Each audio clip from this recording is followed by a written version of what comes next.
Hey everybody, Hoosier Jedi here with another review for you. This time I'm talking episode 21 of season 5 of Arrow called Honor Thy Father. And this is an all-around pretty solid episode. It just really wasn't one that really grabbed me by the lapels, as it were. Though I will say the episode did really start off excellently. Big old box showing up on Oliver's office. Everybody like freaking out about it being a bomb, and then Oliver just running in there, jabbing it with a crowbar. One would think that word would leak to the press that the mayor went after a suspected bomb with a crowbar, but apparently not. And then it turns out to be the body of the councilman.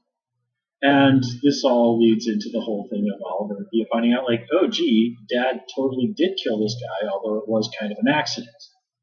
This also, once again, shows Oliver completely forgetting about how his dad murdered the captain of the Queen's Gambit right in front of him and then committed suicide. But Oliver not mentioning that has been like going on for years. I have a feeling it's one of those things that the writers thought was badass at the time, but realized that ultimately they kind of shot themselves in the foot, and they ultimately seem to have just kind of gone like, you know what, we're just going to pretend that didn't happen. It's kind of like, if we were to retell the origin again, we would just edit that out. And I hate when TV shows do crap like that, but that's just how it goes. And it's certainly rewriting the origin story is par for the course in comic books. So I'll have to let that one slide, even though it annoys me.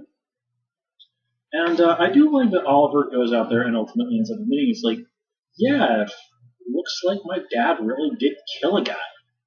Which, well, that is some refreshing honesty, which is something American politics is sorely in need of these days. And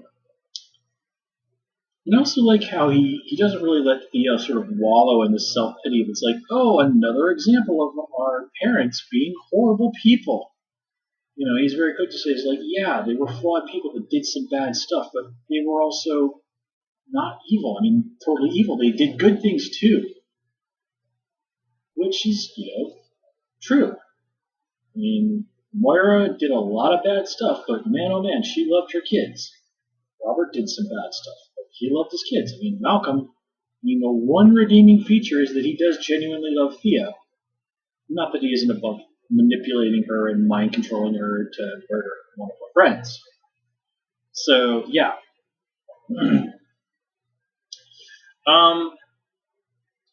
Also nice in this episode, Curtis and his T-Spheres, now that he's really got those rolling along, he's, proving himself to be a much more valuable member of the team.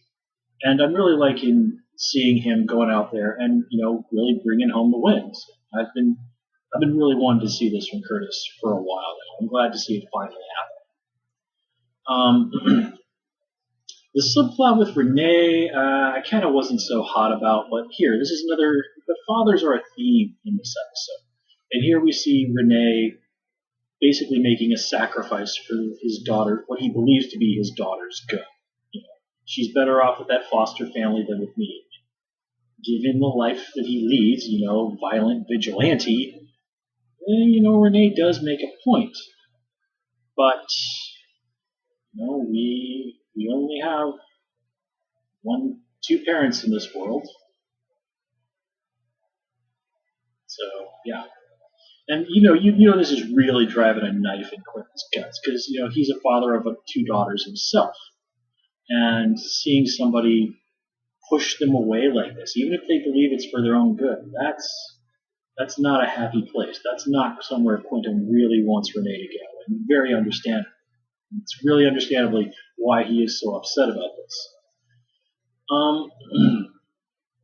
I'm sure some people out there were sort of disappointed that this was just sort of retcon, like sort of videotapes and things like that of, Earth 1 Oliver Queen. A lot of people were kind of hoping it was going to be Earth 2 Oliver Queen who was going to show up. Earth 2 Robert Queen who was going to show up. But I think that's just a little bit more fantastic than what we need right now. Plus, if there's anybody to show, well, I'm kidding. We know that basically Black Siren. You want somebody from Earth 2, Black Siren. And oh yeah, I think we can guess that. Okay, spoiler, she's gonna be in Turn It Up soon. Yeah, Black Siren. If we're gonna do anybody from Earth 2, it makes sense that they would have gone for her first. Let's see. What else?